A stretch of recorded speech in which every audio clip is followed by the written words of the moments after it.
essayer de voir ce qui va se passer, si je vais me faire être arrêté ou pas. Ah, ils n'ont qu'à... Je ne les empêche pas de pouvoir essayer de sortir au bord de la route, voir si ils peuvent observer quelque chose. Voilà. S'ils me voient marcher de loin et je m'éloigne, ils veulent se rapprocher pour voir, bon, est-ce que je serai... Ils peuvent suivre le trajet pour voir. Mais moi, je n'ai appelé personne. Je dis ce que je ferai. Mais je dis que j'ai peur. J'ai peur que un mal m'arrive. Mais je sais que s'il y a beaucoup de personnes qui sortent comme dans mon rêve et tout, on ne peut jamais arrêter toutes ces personnes-là. Surtout s'il y a des leaders qui annoncent qu'ils sortent marcher et que des jeunes aussi annoncent cela comme dans le rêve et tout. On ne peut arrêter personne. C'est ce que je me disais dans le rêve. Hein. Donc je dis non, mais si je me réveille et je dis ça publiquement, les gens peuvent interpréter ça autrement.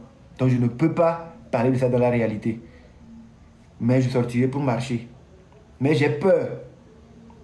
Donc il y a des gens qui veulent nous donner de la force. On ne dira pas non. La force en guettant nous derrière pour savoir que rien ne se passe. Mais s'il y a des gens qui sont derrière, qui regardent derrière, qui disent que hé, oh bona, je peux me mettre à courir, oui. Ah ben on va torturer, oui. Voilà. Ou s'il y a des gens qui sont devant, moi je regarde à gauche, ils arrivent. Non, bona, quoi. Je peux savoir. Mais s'il y a beaucoup de personnes autour, et ils disent oh bona, je ne vais pas fuir parce que c'est qu'il y a beaucoup de personnes autour. On ne peut pas nous tous nous arrêter.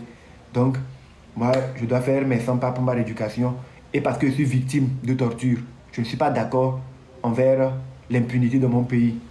Je suis victime de la mauvaise gouvernance. Je sors marcher. Je sors marcher pour cela. Je sors marcher parce que je veux de meilleurs hôpitaux pour mon pays. Je sors marcher parce que je veux un pays de droit. Je sors marcher parce que je veux voir mes marchés où nos mamans vont vendre être vraiment développés. Qu'elles paient moins de taxes. Qu'ils puissent avoir accès à du crédit facilité. Que celles qui ont vu leur marchandises ou leur économie s'effondrer après les incendies des différents marchés puissent être remis sur pied. Je sors marcher parce que je veux voir les ressources du pays être équitablement réparties de sorte que les enseignants, les médecins, les militaires, les fonctionnaires puissent voir leur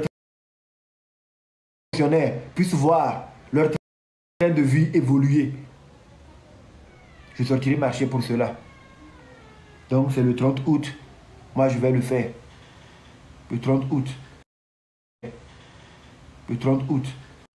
Il disait que lui, il était le plus fort de tout le petit village. Et qu'il a vu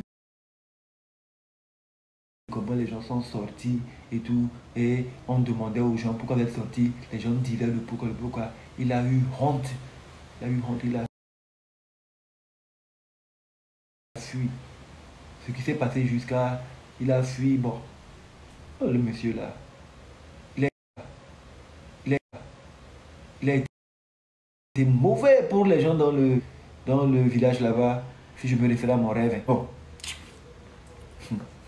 On dirait qu'une partie de la tribune de Madame Nyakade m'a suivi pour venir influencer mon rêve.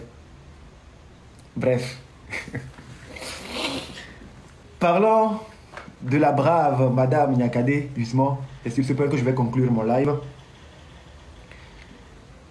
J'ai vu ça sortir en vidéo.